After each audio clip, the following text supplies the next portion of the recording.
The Gibson Girl and Her America by Charles Dana Gibson. This is one of the best art books if you are interested in pen and ink drawings. It's a softcover book, so the quality is fine, nothing special, and the price is around 20 euros.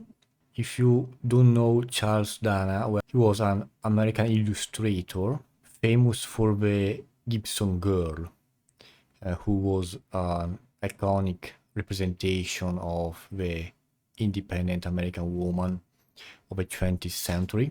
He utilized pen and ink for all of his drawings.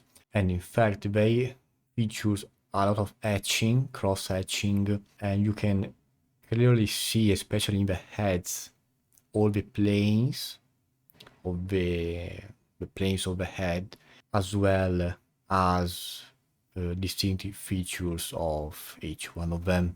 This is, well, it can be enjoyed even as a non-artist, obviously, if you are into American illustrators, especially for marketing purposes or humor, this kind of stuff, because in this book a lot of the scenes that are depicted are very, very humoristic and fun, in my opinion. But as an artist, especially a draftsman, this is a wonderful book to have in your collection because you can really study how to etch your way with pen and ink and how to use shadows, the chiaroscuro, also for a more 20th century illustration approach.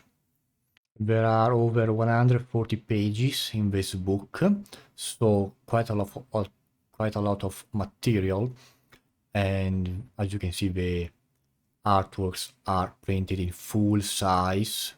They use the entirety of the paper, and it's not a very big book. It's more like a A4 format. The paper is not glossy, it's opaque with a rough feeling to it, almost like a novel.